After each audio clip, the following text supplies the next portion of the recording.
किसानों को दिक्कत न भजन से है और न आजान से है।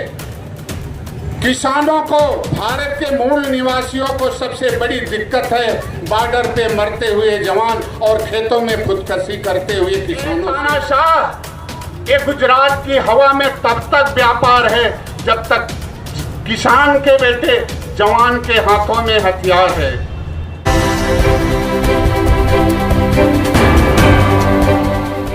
भाइयों, ये वाला 2024 अब करीब है और देखा जा रहा है कि अभी भी बिखराव है, क्योंकि पार्टियां एकजुट नहीं हो रही हैं विपक्षी, और संगठन भी बहुत ज़्यादा है। कुछ जातीय संगठन है, कुछ सामाजिक संगठन है और कुछ संगठनों में संगठन है। इसलिए अगर लड़ाई लड़ना है, 2024 हासिल करना है, तो सबको ईर्ष्याई को छोड़ करके एक मंच पर आना होगा।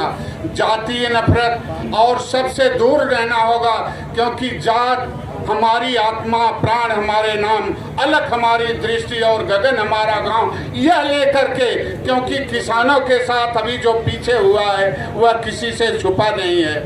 आप लोग चाहते हो कि जाति जनगणना, जो सरकार आपके हक अधिकार की बात नहीं कर रही है, क्या वो आपकी जाति जनगणना करा करके आपका हक अधिकार देगी? इसलिए सब लोग एक निर्णय लो कि सभी विपक्षी दल एक मंच पर आओ, ईवीएम हटाओ, लोकतंत्र बचाओ। और आज न्याय अधिकार महासम्मेलन में सभी पूरे देश से और पूरे देश में मैसेज जा रहा है कि अब सब एकजुट होकर के एक आवाज उठानी होगी। क्योंकि भाइयों, मैं किसान से हूं तो इसलिए किसान की बात जरूर कहूंगा। किसानों को दिक्कत न भजन से है और न आजान से है। किसानों को, भारत के मूल निवासियों को सबसे बड़ी दिक्कत है बॉर्डर पे मरते हुए जवान और खेतों में खुदकुशी करते हुए किसानों से है। यह सरकार गूंगी बहरी, आज तक कोई सुनने वाला नहीं है। जब आज भी देखिए आपस में बिखेरा गया है, चारों तरफ से रास्ता जाम है, कई बसें रास्ते में रुकी हैं, क्योंकि आपसे बहुत ज़्यादा घबराते हैं। खेती से बड़ी कोई कंपनी नहीं है और अनाज से बड़ा कोई प्रोडक्ट नहीं है और किसान से बड़ा कोई राष्ट्रभक्त नहीं है। इसलिए किसान दिल खोल करके 13 महीना बॉर्डर पे था। बहुजन के लोगों, आप सबको आह्वान किए थे, बाबा साहब ने कहा था, और बाबा साहब के बारे में सोचो, आज वो उससे कैसे इस लड़ाई को लड़े होंगे जब सामंतवाद और मनोवाद चरम सीमा पर था। उनको निकलना मुश्किल करते थे, उनके ऊपर गलत टिप्पणी करते थे, उनकी मड़ैया जला दिया करते थे। उस लड़ाई को आज हम लोग लाखों हजारों में होकर के भी नहीं लड़ पा रहे हैं। इसलिए सबको संगठित होना होगा। ए मेरे भाइयों, संगठित होकर के तभी जाके कोई काम होगा, क्योंकि अभी आप लोगों को गुमराह किया जा रहा है, कभी हिंदू में, कभी मुसलमान में, कभी अलग अलग संस्था में बांट दिया जा रहा है। लेकिन सबका ध्यान अब 2024 की तरफ हो, एकजुटता, एक संगठित होकर के सभी लोग एक मंच पर आओगे, तभी कहीं न कहीं जाकर के आप अपने हक अधिकार की लड़ाई लड़ पाओगे। ये यही कह के आए थे ना कि गुजरात की तो हवा में भी व्यापार है। सुन लो, ए तानाशाह, ये गुजरात की हवा में तब तक व्यापार है जब तक किसान के बेटे जवान के हाथों में हथियार है। बेगैर किसान के किस मुल्क का गुजारा हुआ है? राष्ट्र की राजधानी दिल्ली को अनाज, साग सब्जी और पानी यही किसान देते हैं,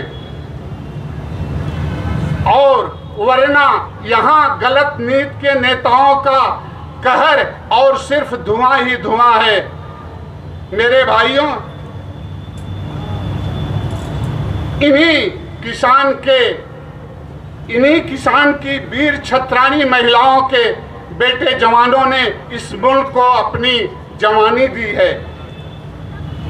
दी है। जरा गिन के बताओ ये संघ विचारधारा के और सफेद कुर्ता नेता लोग कितने लोग जाकर के बॉर्डर पे अपनी जवानी दिए हैं। इसलिए जमीन हम किसानों का, खून पसीना हम किसानों का, आज इनको भी बेदखल किया जा रहा है। और इनकी एक तरह से यह सरकार मुहावरे की सरकार है, जो कही है वो कर नहीं रही है, एक तरह से परेशान करने का काम किया जा रहा है। इसलिए सभी लोग, क्योंकि किसान, जवान और भारत के मूल निवासियों एकजुट हो जाओ, क्योंकि संगठन की ताकत से ही बटन दबती है और बटन की ताकत से ही कोई राजा पैदा होता है। ये अधिकार हमें बाबा भीमराव अम्बेडकर ने दिया था, नहीं तो यहाँ तानाशाही ही चलती थी। इसलिए अगर सभी लोग ने निर्णय ले लिए हो तो एक बार सभी को